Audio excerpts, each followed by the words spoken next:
बिहार में गौतम बुद्ध और सम्राट अशोक से जुड़े बहुत से टिले और स्तंभ हैं। आज रिपब्लिकगंज आपको सम्राट अशोक के बनाए एक स्तंभ के बारे में बताएगा और उसकी सैर कराएगा।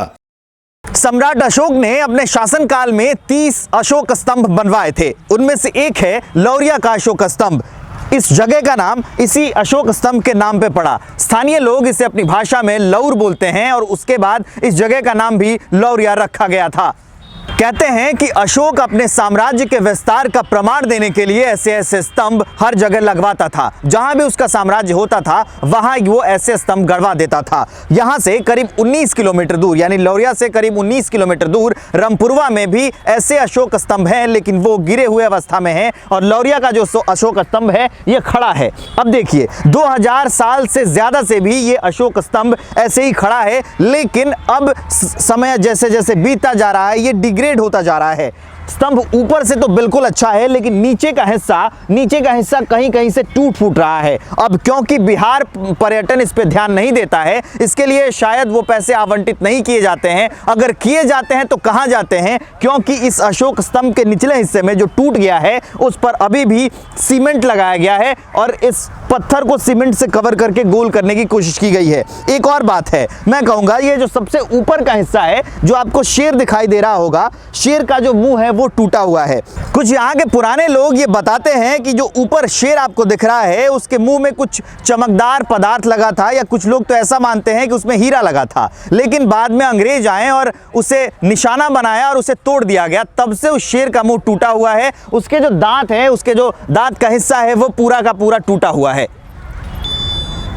यहाँ के स्थानीय लोगों ने इसे धार्मिक मान्यता का केंद्र बना दिया है। मार्गशीर्ष महीने यानी दिसंबर में जो तेरस होता है उस दिन यहाँ पे मेला लगता है और तब से यहाँ पूजा पाठ शुरू कर दिया जाता है। यहाँ एक प्रथा है कड़ाही चढ़ाने की। एक पात्र होता है, एक बर्तन होता है, उसमें लोग हलवा और पूड़ी बनाते हैं और इसे देवता मानते हैं और यहाँ वो लोग लाकर पूजा करते हैं। यहाँ कुछ बच्चे हैं जो पूजा करने आए हैं, पीछे कुछ महिलाएं हैं वो पूजा करने आई हैं। हालांकि कोविड काल की वजह से बहुत सारी चीज, मतलब यहाँ भीड़ नहीं है। अगर कोरोना का काल नहीं होता तो यहां बहुत बड़ी संख्या में आसपास के लोग पूजा करने के लिए यहां आते हैं। अशोक ने ब्राह्मी लिपि में यहां अपने अभिलेख लिखे थे, लेकिन प्रेमी जोड़ों ने और यहां के लड़कों ने अपनी भाषा में अंग्रेजी, हिंदी और उर्दू में यहाँ अपने अभिलेख लिख दिए गए हैं। ये तब की बात है जब इसके संरक्षण के लिए कुछ नहीं किया गया था। ये जो बैरिकेडिंग्स आप देख रहे हैं तब नहीं लगाए गए थे, ये खुलासा था। तब लोग आके और इस स्तंभ को कुरेद के अपनी चीज़ें लिख देते थे, लेकिन बाद में बिहार सरकार जागी और इसके संरक्षण का काम शुरू हुआ।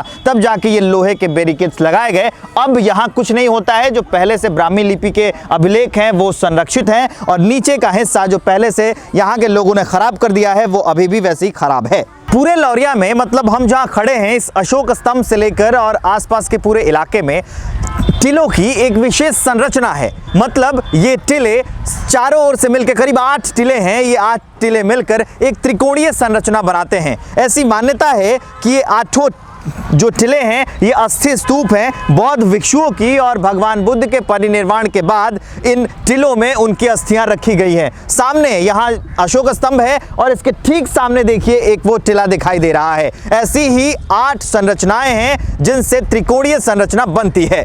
हमारे चैनल को लाइक करें, सब्सक्राइब करें और अपने दोस्तों के साथ शेयर करें। ये वीडियो आपको कैसा लगा ये भी कमेंट बॉक्स में ज़रूर बताएं।